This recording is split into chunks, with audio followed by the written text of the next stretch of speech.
have decided where you want to put your money, and we'll take a look as we head into this game. It looks like it's 50-50 at this point in time. Lidakor, take it away. All right, ladies and gentlemen, welcome to game number 2 in the winners bracket finals of the second stage of EGC Golden League. We are heading into the first home map of Beastyqt, which is Mongolian Heights. On the right side is MarineLorD playing as the Abbasid Dynasty in blue. And Aussie, who do we have on the left?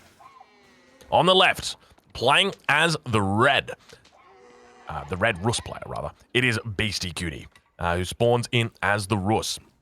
A pretty interesting opening he's got here. I apologize, a little bit of a delay there from me. I've just picked up my coffee that was delivered to me by my lovely fiance, and there's a little bit of coffee on the bottom of it. I'm like, oh my god, what am I going to do with this coffee? I don't have any tissues.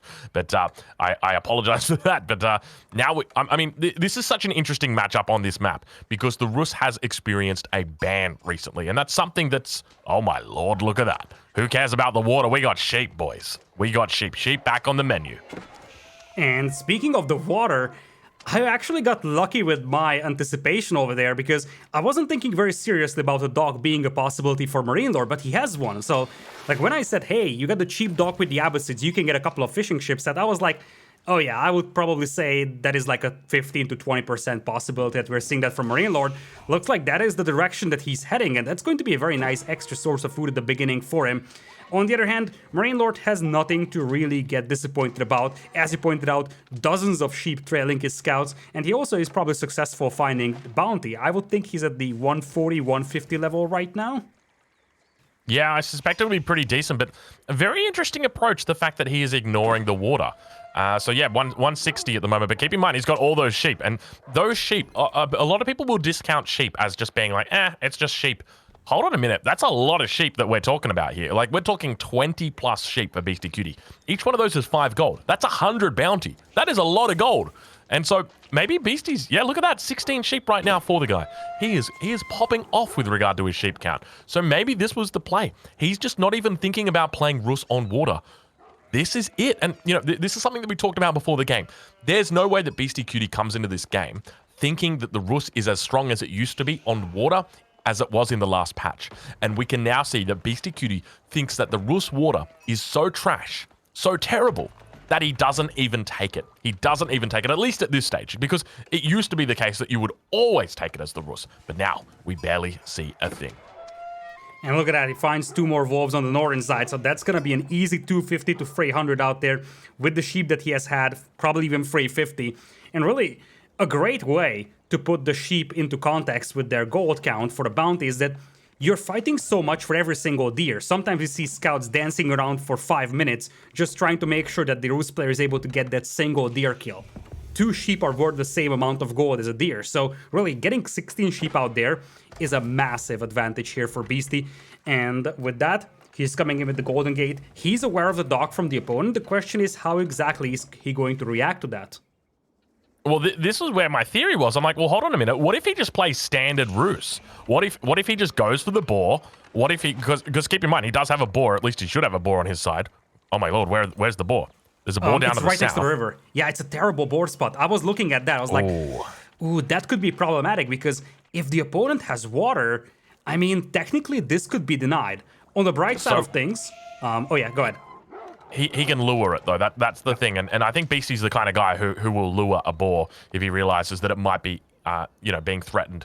So he can pull it away from the river and then look to kill it maybe about 10, 11 range away so that there's no real threat coming in from that. But I suspect he's probably going to be turning his attention towards his enemy and looking to even go for a bit of a mass archer. You know, this Rus style that we've started to see come out of Australia, where players look to get the double broadaxe nice and early. We can see he's actually getting the wheelbarrow, which might be a bit of a tip as to what his intent is. Villagers beginning to move out as well. We see an outpost coming down from MarineLorD. He's starting to get a little bit concerned. He says, hold on a minute, I've invested a lot of wood in these villagers, these fishing boats in the middle of the map. I need to make sure that they actually stay alive. And now we see the scouts going to be coming out looking to harass down those villagers.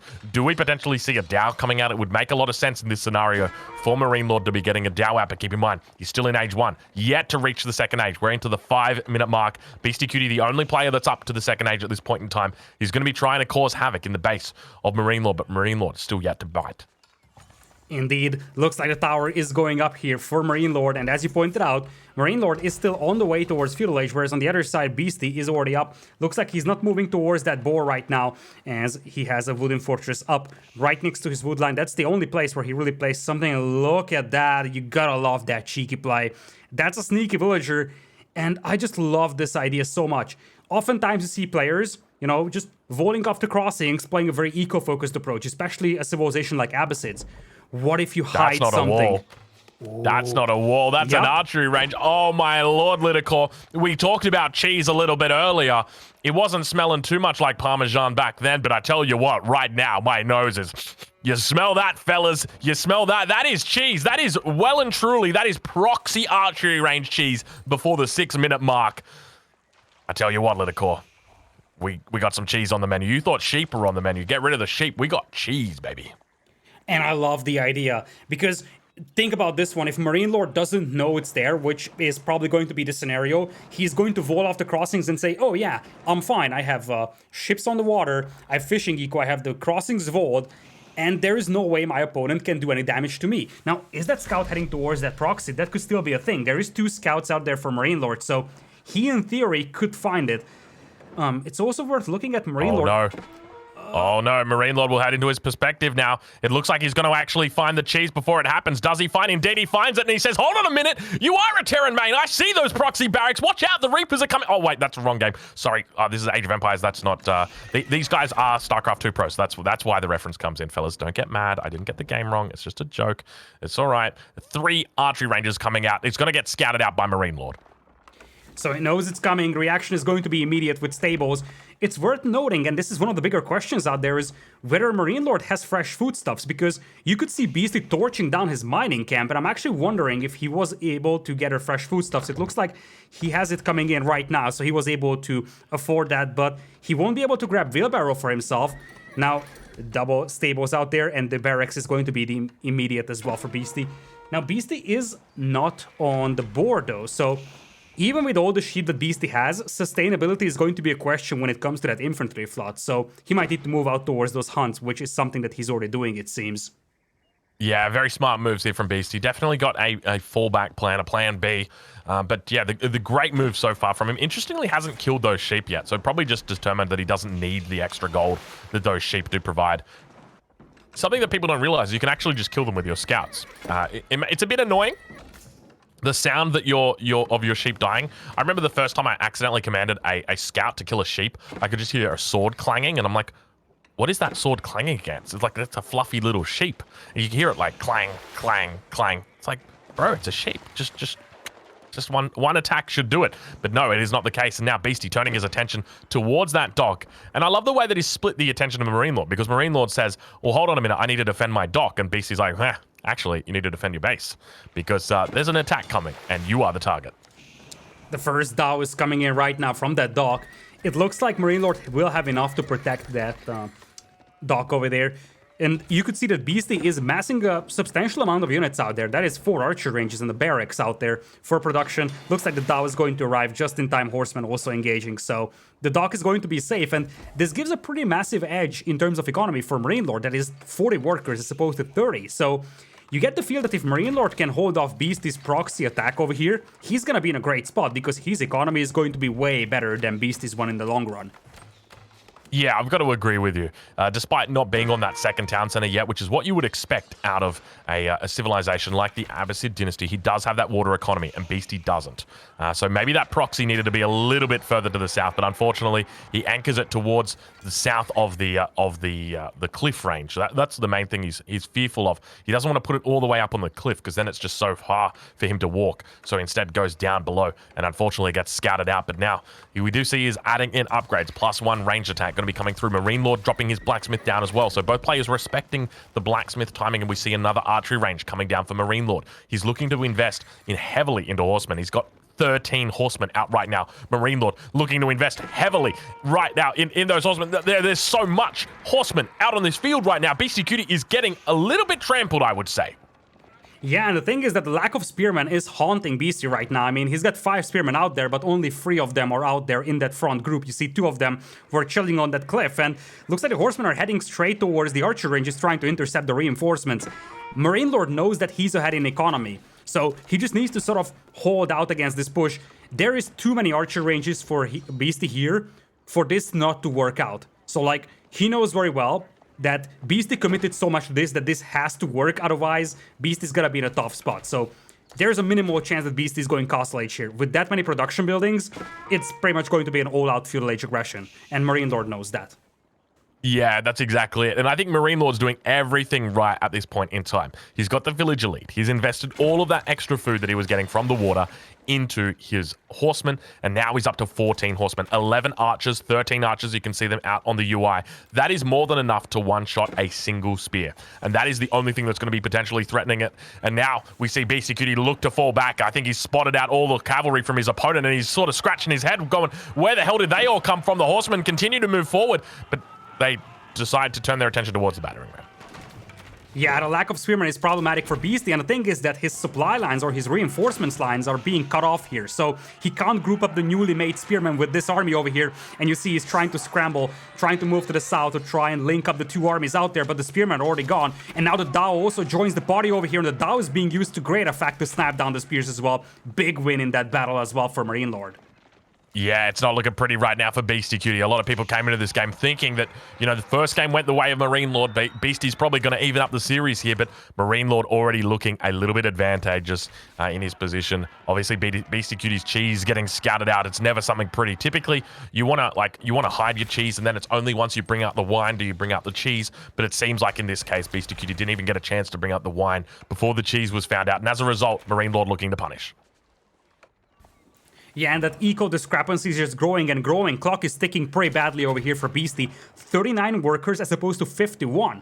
And this is something that MarineLorD can use to just get even more army out there. Look at the archer numbers. I mean, we're looking at 28 archers versus 24. So at this point, you get the feel that we have reached the stage where MarineLorD is going to have a better economy to just produce units here. And plain and simple, he can just match the numbers of his opponent over here. Once again, the archers and spearmen might be heading towards that dock, but this is a window that MarineLorD could use to potentially even take down those production buildings, or at least some of them. Yeah, now we can see that Beasty going to be turning his attention towards the shoreline. Dao going to be taking a fair bit of damage here. That's a lot of archers. And keep in mind, Beastyqt's economy behind this, it's very formidable. But now reinforcements going to get picked up here. It looks like MarineLorD going to be able to camp the base of Beastyqt, and as a result, he's going to be able to take out those units. Battering ram continues heading towards the north. Beasty's got to be careful not to lose it. There could be stray villagers that head up towards that position, and now the horsemen begin turning their attention towards the archery range and look to siege it down. Another battering ram coming in from Beastyqt. He is not even looking to save or salvage this forward base. He's going to potentially throw away this proxy, at the same time looking to equalize the villager count, because right now he is behind on the villager count significantly. But if he is able to neutralize the water, if he's able to stop his enemy from taking up a position on the water and look to get a dock, then maybe there is a way back into this for him. Yeah, I agree with you on that one. I mean, he knows that he can't protect that proxy, so he's just trying to get as much damage done with these archers as humanly possible. Looks like we're going to have MarineLorD cleaning up most of these proxy buildings, but the push is getting closer and closer to MarineLorD's base, so MarineLorD is going to have to call off his forces soon, because as you see, the battering rams and the spearmen are threatening those lumberjacks now, so looks like MarineLorD will just try to hold with his forces back at home, still focusing down on these buildings. Archers heading back home, though, to try and reinforce those defending forces. Yeah, it's not looking pretty. Right now, MarineLorD has got a massive amount of archers. 34 archers for him, only 25 for Beastyqt. So just single-handedly, those archers would be able to defend off this attack. But don't mention the fact that MarineLorD has also got 21 horsemen out on the battlefield right now. This guy is in serious trouble.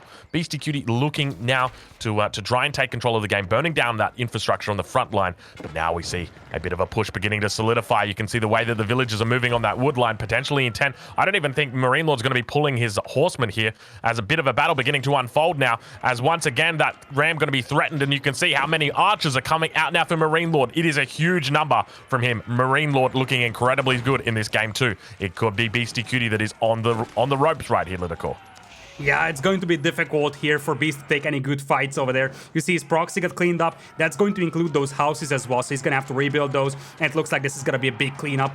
MarineLorD could get away here with like 60 plus military. And you could see that back at home, Beasty is transitioning to stables as well. Probably wants to start making some knights, but you got to wonder if he's just going to be able to get enough knights out here to try and battle these, because sure enough, the knights will be high quality, expensive and strong units, but he's facing a swarm of 50 plus military over here.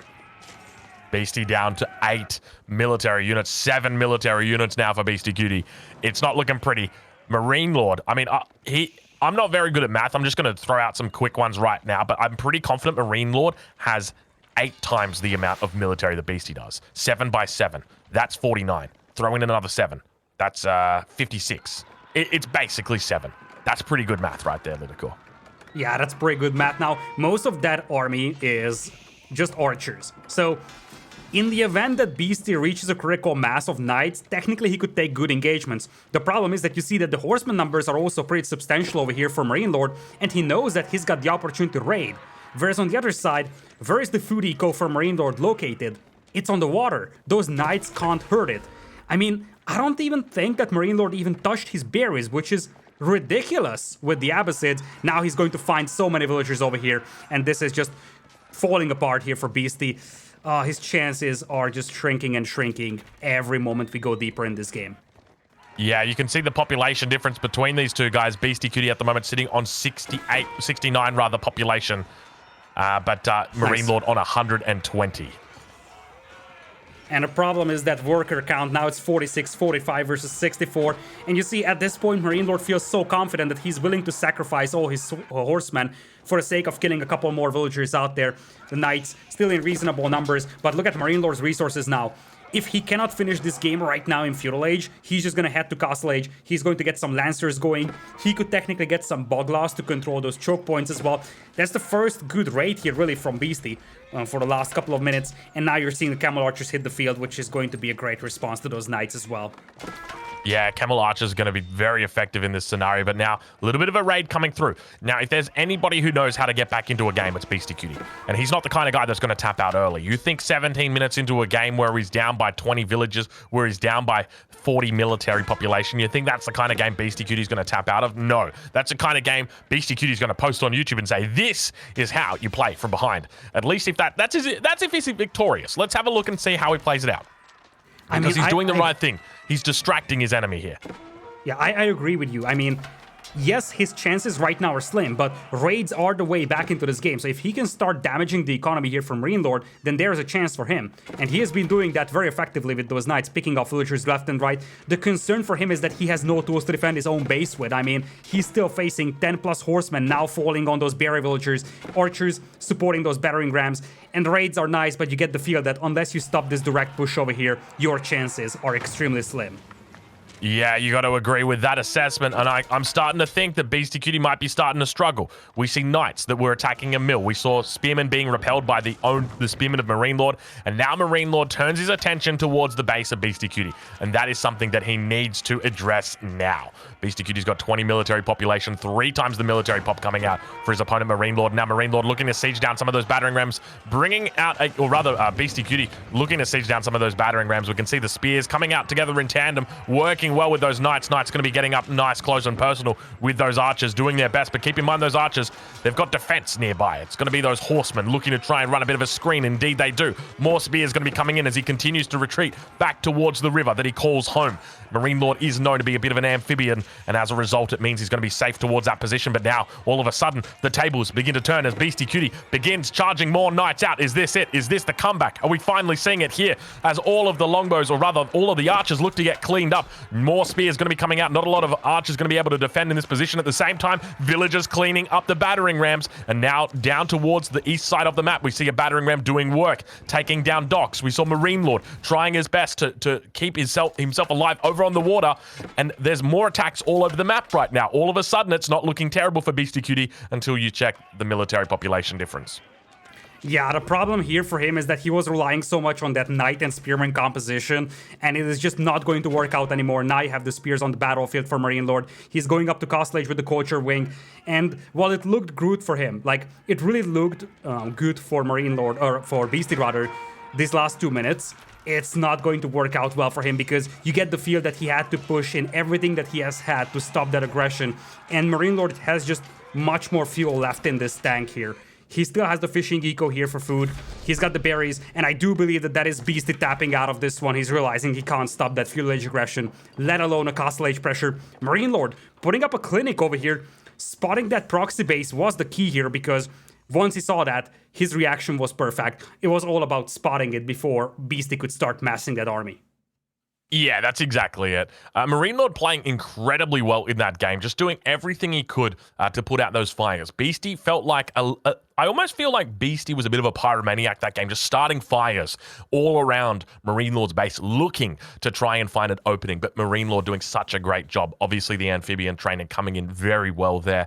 He manages to put out all of them. We see the villager count here, a steady climb to the top, but keep in mind this villager count, even though it's 2022, even though Age of Empires 4 been out for 6 months, villager count doesn't actually include fishing boats, and that's why it looks like it's even, but the reality is that MarineLorD was ahead that entire time by an absolute country mile.